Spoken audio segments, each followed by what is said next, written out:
Pemirsa, Pengadilan Negeri Jakarta Pusat mengabulkan permohonan pernikahan beda agama melalui putusan yang disebutkan bahwa calon mempelai laki-laki yaitu JEA adalah seorang beragama Kristen dan calon mempelai wanita yaitu SW adalah seorang muslimah. Pengadilan Negeri Jakarta Pusat menyatakan bahwa pengabulan permohonan pernikahan beda agama ini sepenuhnya bergantung pada kebijaksanaan hakim. Di Indonesia, pernikahan beda agama pun dilarang. Bahkan Majelis Ulama Indonesia dalam fatwanya yang dikeluarkan pada bulan Juli 2005 silam yang ditandatangani oleh Kiai Haji Ma'ruf Amin menyebutkan bahwa hukum pernikahan beda agama di Indonesia adalah haram dan tidak sah. Bagaimana kemudian tanggapan MUI dan ahli hukum soal ini? Apakah sah menurut agama dan hukum?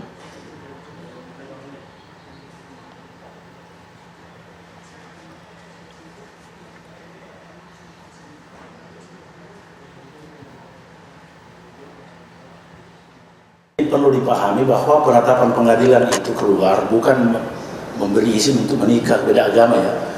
Penetapan itu dikeluarkan untuk memberi izin mendaftarkan perkawinan beda agama.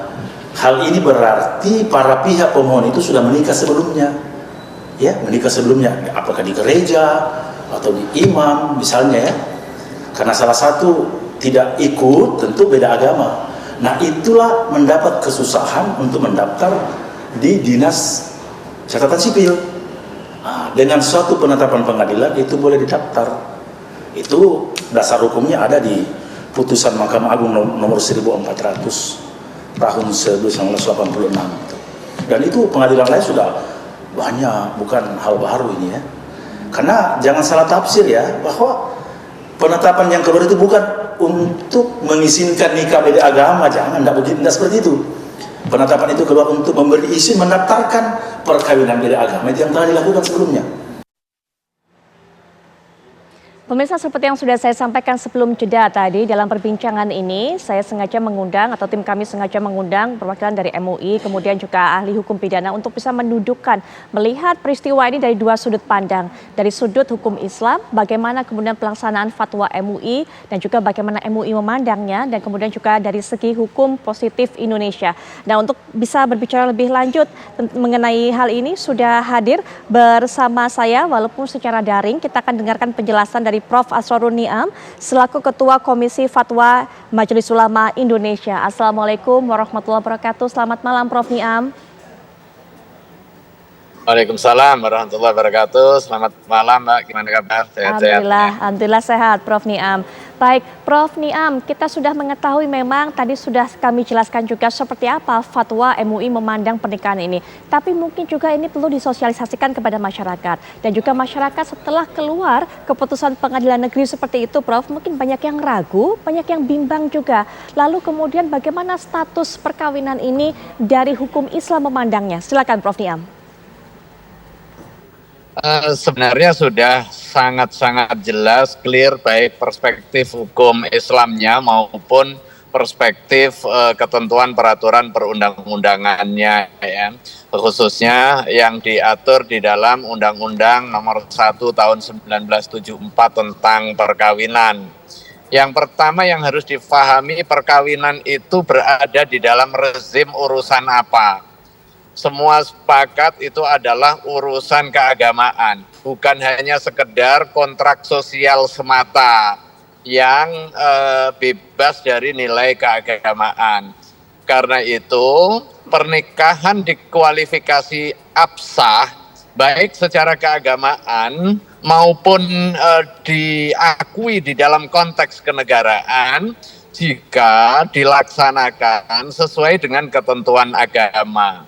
Artinya ketentuan hukum Islam, ketentuan Undang-Undang 174 memiliki kesamaan nafas, yaitu perkawinan itu adalah peristiwa keagamaan yang syarat rukunnya balik kepada ketentuan keagamaan.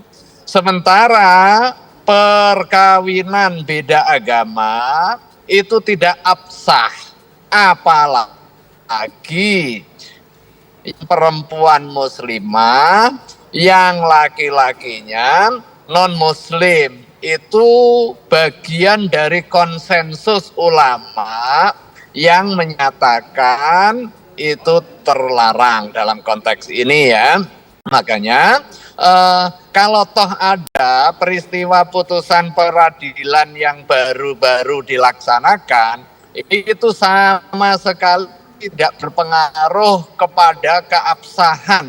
Nah, itu saya kira menjadi poin penting.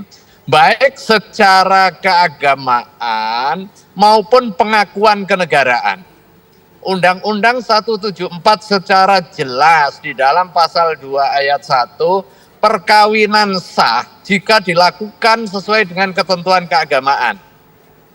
Tetapi kemudian orang berdalih atas nama kebebasan, atas nama cinta kasih, yang kemudian melampaui urusan-urusan keagamaan. Nah, dalam konteks ini kemudian mencari-cari jalan yang tidak dibenarkan oleh hukum. Sementara undang-undang perkawinan sudah jelas, perkawinan itu dikualifikasi sebagai sah, itu jika dilakukan sesuai dengan ketentuan agama. Saya kira itu poin penting yang perlu difahami, bahwa karena peristiwa pernikahan itu adalah peristiwa keagamaan, maka rujukan ketentuan sah atau tidaknya ada di dalam konteks keagamaan. Sementara negara hadir untuk kepentingan mengadministrasikan urusan keagamaan. Makanya kalau sudah sah secara agama, diberikanlah surat yang menunjukkan keabsahan. Tetapi kalau toh seandainya negara memberikan surat atas suatu peristiwa yang secara agama tidak sah, maka secara hukum dia tetap tidak sah sekalipun punya surat. Kira-kira begitu sederhananya. Baik, pernikahan ini tidak sah, kemudian juga dilarang agama. Lalu apakah kemudian ini mempengaruhi status dari muslimah tersebut? Apakah kemudian dengan melakukan perkawinan beda agama, kemudian statusnya menjadi bukan muslimah? Tapi nanti Prof. Niam mungkin bisa dijelaskan, tapi saya akan terlebih dahulu memperkenalkan narasumber berikutnya, Mas Heri Firmansyah yang merupakan ahli hukum pidana. Kita juga akan dengarkan pandangannya. Assalamualaikum warahmatullahi wabarakatuh. Selamat malam Mas Heri.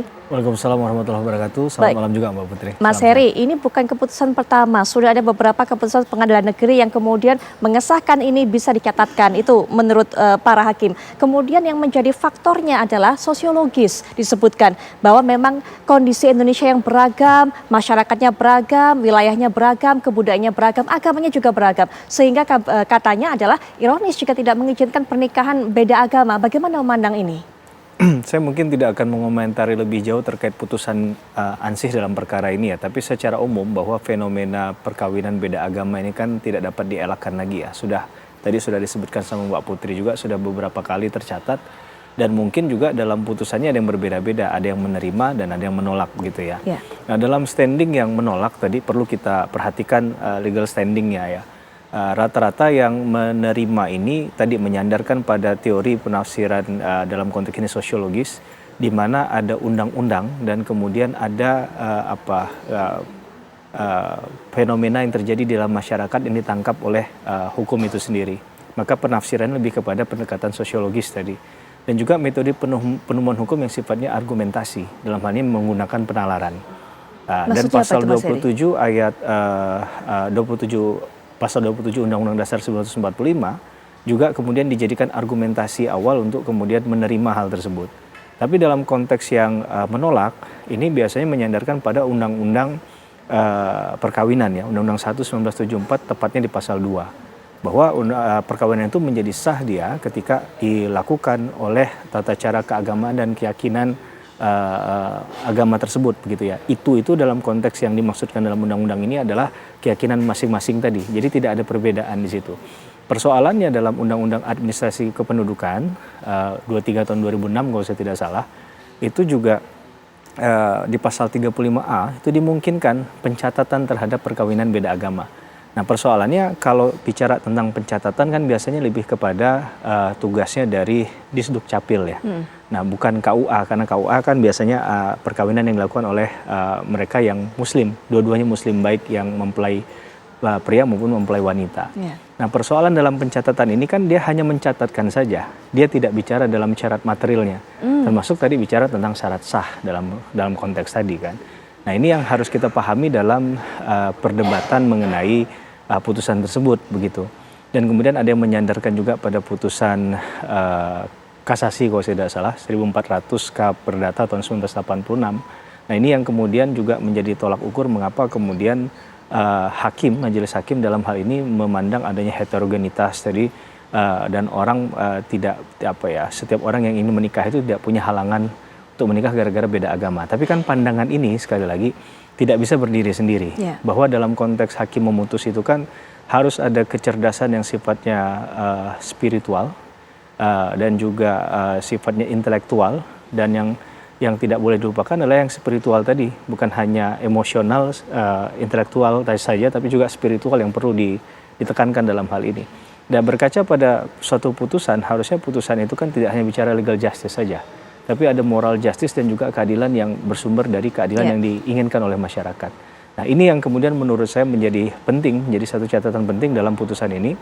Apakah hal-hal tersebut sudah dipikirkan secara matang oleh hakim, tapi karena sudah menjadi putusan, harusnya dalam pertimbangannya sudah menjadi bagian yang tidak terpisahkan begitu ya. Baik. Nah, Prof. Niam, apakah bagi pelaku pernikahan beda agama ini, mereka yang muslim atau muslimah, akan ada perubahan statusnya? Apakah kemudian menjadi murtad dan sebagainya? Kemudian bagaimana mempengaruhi hukum warisnya nanti? Nanti mungkin bisa dijelaskan Prof. Niam, tapi setelah jeda kami segera kembali saat lagi.